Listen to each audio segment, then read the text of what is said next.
Hello student, welcome to my YouTube channel. आज की इस वीडियो में हम डिस्कस करेंगे active to passive voice. I am going to tell you about active to passive voice in this video in very easy manner. तो बहुत easy, बहुत easy होगा। आप ध्यान से वीडियो को लास्ट तक देखिएगा। Everything will be in your brain. हर एक चीज़ जो है आपके दिमाग में आ जाएगी, डोंट वरी। तो बिना देर के लिए चलिए शुरू करते हैं आज का ये वीडियो। ओके तो स्टूडेंट्स, एक्टिव टू पैसिव समझने से पहले हमें कुछ चीज़ें आप समझना होगी। ठीक है, सबसे पहले हमें ये देखना होगा कि एक्टिव वॉइस में जो आपका सब्जेक्ट रहता है, पैसिव वॉइस में वो आपका ऑब्जेक्ट हो जाता है। ठीक है, किसी भी सेंटेंस में जो सब्जेक्ट रहेगा वो आपका क्या हो जाएगा, ऑब्जेक्ट हो जाएगा। ठीक है, दूसरी सबसे इंपॉर्टेंट चीज़ ये है कि आपके पास टोटल 12 टेंसेस होते हैं। इन 12 टेंसेस में से 4 टेंसेस ऐसे हैं जिनके एक्टिव टू पैसिव नहीं बनते हैं, यानी कि जितने भी आपके परफेक्ट कंटिन्यूअस टेंसेस है, उन परफेक्ट कंटिन्यूअस टेंसेस के पैसिव वॉइसेस नहीं बनते हैं, चाहे वो प्रेजेंट परफेक्ट हो, पास्ट परफेक्ट कंटिन्यूअस हो या फिर फ्यूचर परफेक्ट कंटिन्यूअस हो। ठीक है, ये आपके पैसिव वॉइसेस नहीं बनते हैं। दूसरी सबसे इम्पोर्टेंट, अगली जो इम्पोर्टेंट बात है, उसमें कुछ चीज़ें जो है वो आपको चेंज करना होगी। जैसे कि आपका एक्टिव वॉइस में जो सब्जेक्ट है उसको पैसिव में आप ऑब्जेक्ट बनाएंगे। ठीक है, तो कुछ खास चीज़ें जो आपको याद रखना है। अगर आपका सब्जेक्ट आई है तो ये मी में कन्वर्ट हो जाएगा। ठीक है, इसके बाद अगर वी है तो ये आपका अस में कन्वर्ट हो जाएगा। अगर इसके अलावा ही है तो वो हिम में कन्वर्ट हो जाएगा। ठीक है, इसके अलावा अगर शी है तो वो आपका हर में कन्वर्ट हो जाएगा। इसी के साथ और भी जैसे जो आपके जितने भी प्रोनाउंस है, उन प्रोनाउंस को हम धीरे धीरे जो है सब चेंज करेंगे। जैसे अगर दे है तो उसका देम हो जाता है। बट अगर कोई नेम है, सपोज करिए कोई नेम है, तो वो चेंज नहीं होगा, वो नेम का नेम ही रहेगा। ये कुछ चीज़ें जो है वो आपको याद रखना है। ठीक है, इसके बाद दूसरी मैं बात बता देता हूँ कि सबसे इम्पोर्टेंट चीज़ ये है कि आपके एक्टिव वॉइस के सेंटेंस में जो भी वर्ब का फॉर्म हो, वो फर्स्ट भी हो सकता है, सेकंड भी हो सकता है और थर्ड फॉर्म भी हो सकता है। परंतु जब पैसिव वॉइस में इसे आप कन्वर्ट करोगे तो आपका जो टेंस होगा वो कुछ भी हो, लेकिन वर्ब की हमेशा थर्ड फॉर्म ही आती है। यानी कि पैसिव वॉइस में हमेशा वर्ब की थर्ड फॉर्म ही आती है। ये चीज़ आपको फिक्स जो है वो याद रखना है 100% कि पैसिव वॉइस में वर्ब की थर्ड फॉर्म ही आती है। ठीक है, कुछ स्ट्रक्चर्स है, उन स्ट्रक्चर्स की हम बात कर लेते हैं। सबसे पहले हम देखते हैं कि किसी भी सेंटेंस में एक्टिव टू पैसिव बनाने के पहले आपको सबसे पहले सब्जेक्ट को आइडेंटिफाई करना होगा और दूसरा जो है वो ऑब्जेक्ट को आइडेंटिफाई करना होगा। तो ये स्ट्रक्चर जो होगा, subject plus verb plus object, ये आपका एक्टिव वॉइस का स्ट्रक्चर है। लेकिन जब इसको आप पैसिव में कन्वर्ट करोगे तो सबसे पहले आपका ऑब्जेक्ट आएगा, उसके बाद आपकी जो भी हेल्पिंग वर्ब होगी वो आएगी, उसके बाद वर्ब की थर्ड फॉर्म आती है, उसके बाद बाई लग जाता है और उसके बाद आपका जो सब्जेक्ट है वो यहाँ पर आ जाता है। ठीक है, तो जब तक आप एक्टिव वॉइस में सब्जेक्ट एंड ऑब्जेक्ट को नहीं पहचानोगे तब तक आप ये जो पैसिव वॉइस है ये कन्वर्ट नहीं कर पाओगे। तो सब्जेक्ट को पहचानने के लिए हमें क्या करना है, सब्जेक्ट कौन होता है? सब्जेक्ट वो होता है सेंटेंस में जो किसी एक्शन को करता हो। ठीक है, जो किसी एक्शन को करता हो, यानी कि हम कह सकते हैं कि thing, doing, action. Thing, doing, action जो है वो आपका सब्जेक्ट होगा और थिंग, रिसीविंग, एक्शन वो क्या होगा, आपका ऑब्जेक्ट होगा। ये आपका ऑब्जेक्ट होगा। तो किसी भी सेंटेंस में आपको सबसे पहले ये देखना है कि थिंग डूइंग एक्शन क्या है और थिंग रिसीविंग एक्शन क्या है, उसके बाद ही जो है आप उसको आगे बढ़ाएंगे। अब टोटल आपके टेंसेस के हिसाब से देख ले कि तीन टेंसेस जो होते हैं, परफेक्ट कंटिन्यूअस जो टेंसेस होते हैं, चाहे वो प्रेजेंट परफेक्ट कंटिन्यूअस हो, पास्ट परफेक्ट कंटिन्यूअस हो या फ्यूचर परफेक्ट कंटिन्यूअस है, उसका नहीं बनता है। दूसरा जो है, अगर फ्यूचर कंटिन्यूअस टेंस है तो उस फ्यूचर कंटिन्यूअस टेंस का भी पैसिव वॉइस नहीं बनता है। इसके बाद अगर आपके सेंटेंस में इंट्रांसिटिव वर्ब है, इंट्रांसिटिव वर्ब है, तो उस इंट्रांसिटिव वर्ब वाले सेंटेंस का भी पैसिव वॉइस नहीं बनता है। अब स्टूडेंट्स ये इंट्रांसिटिव वर्ब क्या है? तो ऐसी वर्ब जिनको किसी भी ऑब्जेक्ट की रिक्वायरमेंट नहीं होती है, ऐसी वर्ब को हम क्या बोलते हैं? इंट्रांसिटिव वर्ब बोलते हैं। देख लेते हैं कुछ इंट्रांसिटिव वर्ब के बारे में। मैं बता देता हूं कि इंट्रांसिटिव वर्ब कौन सी है। जैसे कि स्लीपिंग, जैसे कि रनिंग, ठीक है, या रन हो गया, ठीक है। अब किसी से भी अगर आप व्हाट लगाकर क्वेश्चन करेंगे कि व्हाट इज ही स्लीपिंग, तो आप पाएंगे कि ये जो क्वेश्चन किया गया है ये क्वेश्चन बेकार है। कहने का मतलब है कि इस तरह का कोई क्वेश्चन नहीं होता है। व्हाट इज ही स्लीपिंग, वहाँ क्या सो रहा है? तो क्या वहाँ सो रहा है, इट्स ओके, बट वहाँ क्या सो रहा है ऐसा कोई आंसर आपके पास नहीं होगा। वहाँ क्या चल रहा है, वहाँ क्या दौड़ रहा है, ऐसे सेंटेंसेस जो है उनमें ऑब्जेक्ट की रिक्वायरमेंट बिल्कुल नहीं होती है। ऐसी वर्ब को, तो इन्हीं को हम जो है इंट्रांसिटिव वर्ब कहेंगे, ठीक है। अब सबसे पहले हम बात कर लेते हैं कि प्रेजेंट इंडेफिनिट टेंस की, ठीक है। प्रेजेंट इंडेफिनिट टेंस में आपको पता है कि यहाँ पर सबसे पहली चीज़ हम देखते हैं कि अफर्मेटिव सेंटेंसेस होते हैं, ठीक है। अफर्मेटिव सेंटेंसेस होते हैं, तो अफर्मेटिव सेंटेंसेस में आपको पता है कि अगर सिंगुलर नंबर है तो वर्ब में एस या ईएस लगा होगा, और अगर प्लूरल है तो वर्ब की फर्स्ट फॉर्म होगी। ये दोनों चीज़ आपको याद रखना है, क्योंकि इन दोनों चीज़ के ही आधार पर आपका पैसिव वॉइस बनेगा। आपने देख लिया आपके गिवन सेंटेंस का टेंस प्रेजेंट इंडेफिनिट है, यानी कि आपको जो भी सेंटेंस दिया है उसका टेंस अगर प्रेजेंट सिंपल टेंस है और वो अफर्मेटिव है तो आपको ऐसा स्ट्रक्चर यहाँ पर देखने को मिलेगा। अब इसको पैसिव में कन्वर्ट करने के लिए पैसिव में हेल्पिंग वर्ब आएगी इज, या तो आर, या तो एम। ये हेल्पिंग वर्ब आपकी जो है वो पैसिव वॉइस में जब आप कन्वर्ट करोगे तब आएगी। तो वहाँ पर आपका एस या ई एस जो होगा उसको ध्यान में रखना है, और वर्ब की फर्स्ट फॉर्म को भी ध्यान में आपको रखना है। जैसे मान लो एक सेंटेंस में लेता हूँ, सॉरी, यहाँ पर एक सेंटेंस में लेता हूँ आपका प्रेजेंट इंडेफिनिट का। हम एक सेंटेंस लेके उसका एग्जाम्पल देखते हैं, जैसे कि ही राइट्स ए लेटर।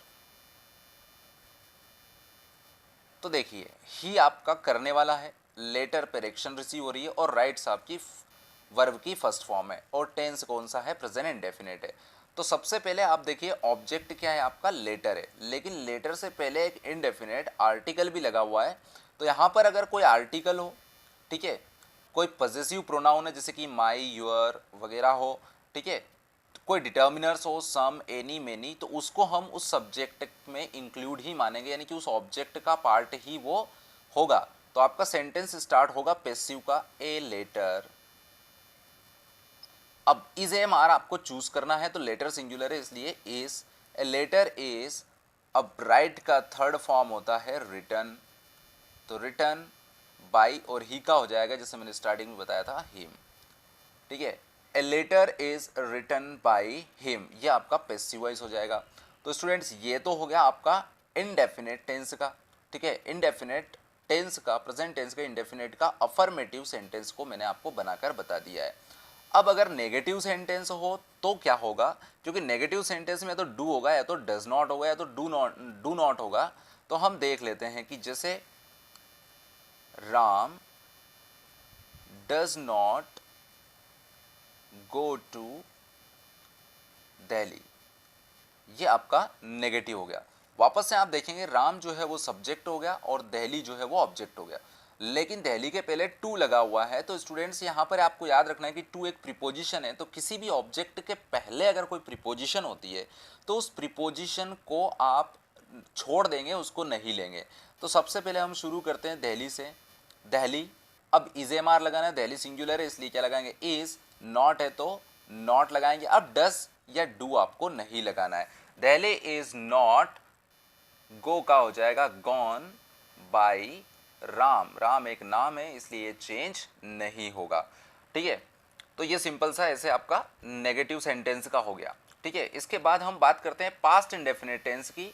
तो पास्ट इंडेफिनिट टेंस में सबसे पहले हम अफर्मेटिव और नेगेटिव को देखेंगे, उसके बाद जो बाकी काइंड्स ऑफ सेंटेंसेस है थोड़ा आपको समझ में आ जाएगा, तो वो आपको ईजी हो जाएगा समझ में आना। ठीक है, तो अब हम बात करते हैं पैसिव वॉइस किसके, प्रेजेंट इंडेफिनिट का। प्रेजेंट इंडेफिनिट में आपको पता है कि वर्ब की सेकंड फॉर्म होती है, और या तो फिर आपको नेगेटिव में क्या लगा रहेगा, डिड नॉट लगा रहेगा।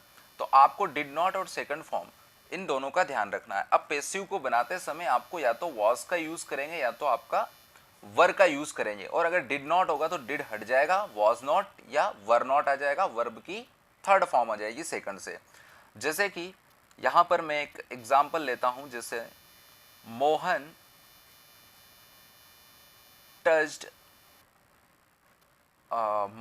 Touched you. ठीक है, मोहन टच्ड यू। अब यू यहां पर रिसीव कर रहा है एक्शन, तो क्या हो जाएगा यू, और प्लूरल है इसलिए क्या आ जाएगा वर, और फिर क्या आ जाएगा टच्ड। अब टच्ड का second form third form touched ही होता है, टच्ड बाय मोहन। ठीक है स्टूडेंट्स, तो मोहन टच्ड यू का क्या हो जाएगा, you were touched bye Mohan. Writing में आपको सूझ पड़ रही होगी, थोड़ा समझ पड़ रहा है, आई थिंक सो। मैं बोलते भी जा रहा हूं तो आपको समझ में आ जाएगा, कोई दिक्कत नहीं है। ठीक है, तो ये तो हो गया आपका अफर्मेटिव सेंटेंस किसका, पास्ट इंडेफिनिट का। अब देख लेते हैं एक नेगेटिव सेंटेंस का। नेगेटिव सेंटेंस का देख लेते तो नॉट लगा रहेगा, डिड नॉट लगा रहेगा। एक्चुअली में तो डिड आपको, जैसे कि आपने डस हटाया था वैसे ही आपको इसमें से डिड को हटाना है। जैसे कि Ramesh did not help me. अब जैसे आई का अगर मी हो जाता तो मी का आई हो जाएगा, तो क्या हो जाएगा, I was not helped by Ramesh. ठीक है, Ramesh did not help me का क्या हो जाएगा, I was not helped by Ramesh. ठीक है, ये आपका क्या हो गया, पास्ट इंडेफिनिट का अफर्मेटिव और नेगेटिव। अब हम बात करते हैं फ्यूचर इंडेफिनिट की। तो फ्यूचर इंडेफिनिट में हम चलते हैं, जैसे कि आपका इसमें विल होता है और शेल होता है आपकी हेल्पिंग वर्ब। ठीक है, तो विल और शेल ये हो गया इंडेफिनिट का। अगर आपने देखा हो दोनों में ही आपने ऑब्जर्व किया है, प्रेजेंट इंडेफिनिट में और पास्ट इंडेफिनिट में, तो हमने प्रेजेंट इंडेफिनिट में इज, एम या तो आर को हेल्पिंग वर्ब के लिए लिया था, और वॉज या वर्ब को हमने लिया था किसमें, पास्ट इंडेफिनिट में। तो ये हेल्पिंग वर्ब्स स्टूडेंट्स जो है वो किसकी होती है, कंटिन्यूअस टेंसेस की होती है। तो फ्यूचर की जो है, फ्यूचर कंटिन्यूअस टेंसेस की, वहां पर जो हेल्पिंग वर्ब होगी वो क्या होगी, विल भी होगी और शेल भी होगी। तो आपको पैसिव वॉइस बनाते समय फ्यूचर इंडेफिनिट का आपको इनका ध्यान रखना है कि आपको विल भी और शेल भी का जो है वो यूज करना है। ठीक है, जैसे कि मान लो मैं किसी चीज के लिए लेता हूं आपका, जैसे I shall go to temple. Sorry, इसको थोड़ा सा, टेम्पल। ठीक है, तो टेम्पल आपका ऑब्जेक्ट हो गया, तो क्या आ जाएगा टेम्पल। अब विल देखिए, टेम्पल के साथ विल आएगा, आई के साथ शेल था, तो ये चीज आपको याद रखना है। Temple will be gone by me. Temple will be gone by me. अब अगर इसमें नॉट होता तो यहां पर क्या होगा, नॉट होता नेगेटिव के लिए, तो ये नॉट जो है यहाँ विल बी के बीच में लग जाता। जैसे कि I shall not go to temple, तो इसका क्या हो जाता है, temple will not be gone by me. ये आपका पैसिव वॉइस बन जाता। ठीक है, ये नेगेटिव हो गया और इंट्रोगेटिव हो गया। अब हम बात करते हैं इनडेफिनिट के बाद कंटिन्यूअस। प्रेजेंट कंटिन्यूअस में is am are helping verb रहती है, और वर्ब की फर्स्ट फॉर्म होती है प्लस उसमें आपका आईएनजी लगा होता है। या फिर हम बात करें पास्ट इंडेफिनिट की, तो वहां पर भी वर्ब की फर्स्ट फॉर्म में क्या लगा रहेगा, आईएनजी लगा रहेगा। हेल्पिंग वर्ब यहां पर इज, एम एंड आर रहेगा, और यहां पर आपका हेल्पिंग वर्ब वाज या वर रहेगा।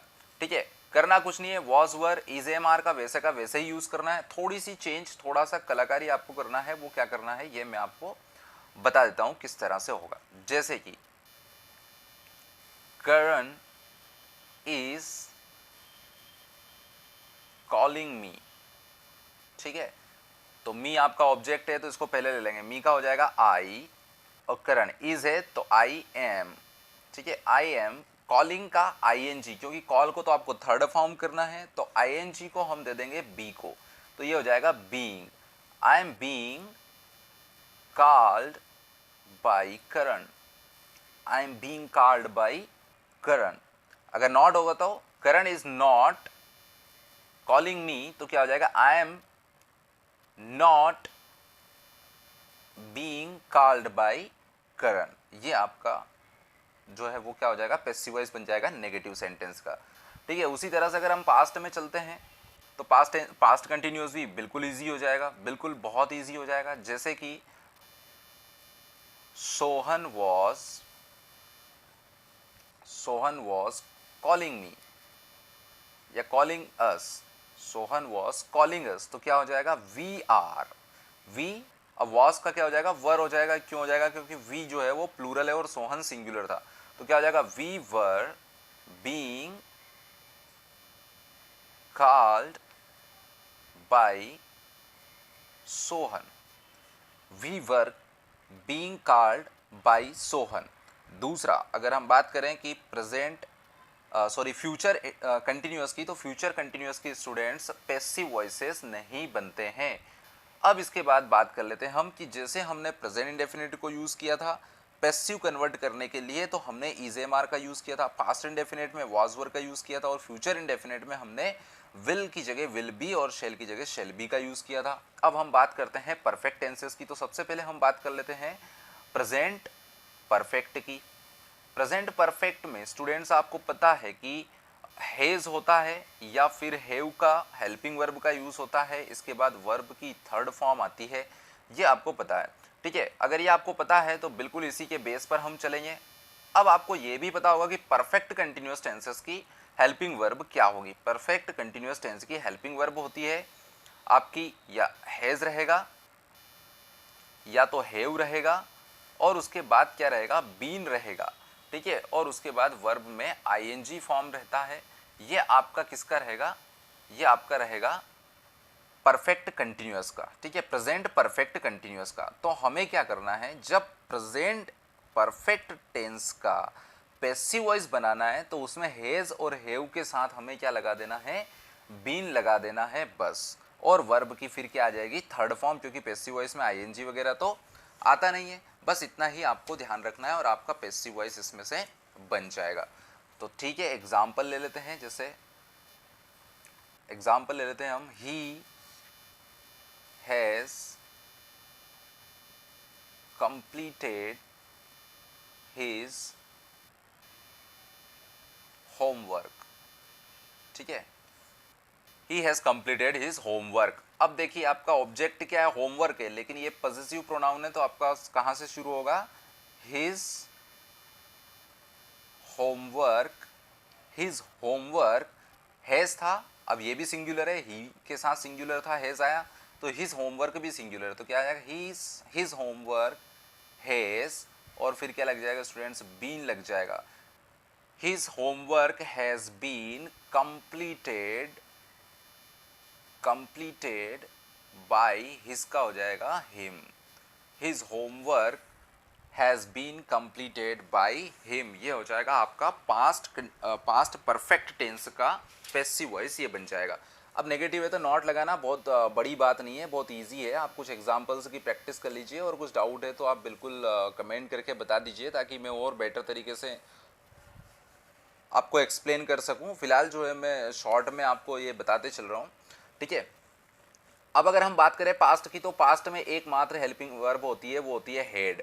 ठीक है, हेड के साथ जो है वर्ब की जो है वो क्या आती है, थर्ड फॉर्म आती है। अब क्योंकि इसमें थर्ड फॉर्म ऑलरेडी होती है, तो जैसे हमने आईएनजी फॉर्म होती है तो बी को आईएनजी देकर बीइंग बनाया था, वैसे ही यहाँ थर्ड फॉर्म को जो है वो बी को देकर बीन बना देते हैं, इसलिए हेड बीन या हैज़ बीन या हैव बीन आता है। ठीक है, जैसे कि अगर हम पास्ट परफेक्ट जो टेंस है उसका कोई एग्जांपल ले लेते हैं, जैसे कि द सर्वेंट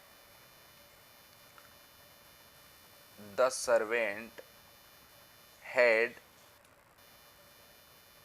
रंग द बेल, रंग द बेल।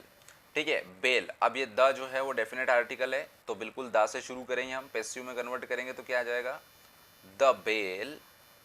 अब हेड है, बिल्कुल है हेड, तो हेड आ जाएगा, हेड बीन और रंग by the servant. Okay students, the servant had रंग द बेल का हो जाएगा the bell had been rung by the servant. Not होगा तो बिल्कुल हेड और बीन के बीच में नॉट यहाँ पर आ जाएगा, मतलब यहाँ पर जो है वो क्या आ जाएगा, नॉट आ जाएगा, और यहाँ पर नॉट जो है वो यहाँ पर होगा। बस इतना सा अंतर है और कुछ नहीं। ठीक है, अब हम बात कर लेते हैं कि फ्यूचर, फ्यूचर परफेक्ट टेंस का बिल्कुल पैसिव वॉइस बनता है और बिल्कुल बनता है। ठीक है, इसी टेंस को जैसा अभी अपन ने देखा था द सर्वेंट की जगह हम और कुछ कर लेते हैं, जैसे कि he will have rung the bell. ठीक है, अब द बेल आ गया तो द बेल स्टार्टिंग में, द बेल आपका सब्जेक्ट बन जाएगा, the bell will have been rung by him. ठीक है स्टूडेंट्स, तो स्टूडेंट्स आज हमने देखा कि पूरे जो 8 टेंसेस हमारे हैं उन 8 टेंसेस के पैसिव वॉइस हमने बनाए। ठीक है, अफर्मेटिव और नेगेटिव दोनों ही सेंटेंस, दोनों ही टाइप के सेंटेंस के हमने पैसिव वॉइस बना के देख लिए। जहाँ पर आपको दिक्कत आती है वो ये है कि आपके कुछ ऑप्टेटिव सेंटेंस होते हैं, ठीक है, और इंटेरोगेटिव सेंटेंसेस होते हैं जिसमें क्वेश्चन मार्क लगता है, उन सेंटेंसेस में आपको दिक्कत आती है। तो सबसे पहले आपको मेरे हिसाब से इन से जो हमने अभी डिस्कस किया है इनके हिसाब से आपको थोड़ी प्रैक्टिस करना चाहिए। ठीक है, वो प्रैक्टिस आप जैसे करेंगे उससे डाउट आपके होंगे, वो डाउट्स आप लेकर आइए, वो डाउट्स आप कमेंट बॉक्स में कमेंट करके बता दीजिए, मैं रीड करके और जो है उन्हीं के ऊपर जो अगला वीडियो बेस्ड मेरा होगा। और जितना ज़्यादा कमेंट्स आप करेंगे, जितना ज़्यादा आप चाहेंगे कि हमें क्लियर हो सारी चीज़ें, ठीक है, उतना ही ज़्यादा बेटर आपके लिए होगा और बहुत अच्छे से हम उसको क्लियर कर पाएंगे। अगला जो टॉपिक रहेगा हमारा कि इन्हीं टेंसेस के, पूरे 8 टेंसेस के जो हम अदर काइंड्स ऑफ या टाइप्स ऑफ सेंटेंस है, ठीक है, इम्पेरेटिव सेंटेंस हो गया, सॉरी ऑप्टेटिव नहीं, इम्पेरेटिव सेंटेंस भी होता है, इम्पेरेटिव सेंटेंस में भी जो है वो हमें बनाना रहता है, और इंट्रोगेटिव सेंटेंसेस दोनों ही के हम वापस से बना के देखेंगे। ठीक है, तो आपको और क्लियर हो जाएगा। हर तरह के जो एग्जाम्पल्स है वो मैं आपके सामने रखूंगा, कुछ एक्सरसाइज भी मैं आपको दे दूंगा लास्ट में, इंपॉर्टेंट एक्सरसाइज होगी आपके एग्जाम के पॉइंट ऑफ व्यू से, तो आप उसको करके देखिए। तो स्टूडेंट्स आज के इस वीडियो में इतना ही, थैंक यू वेरी मच।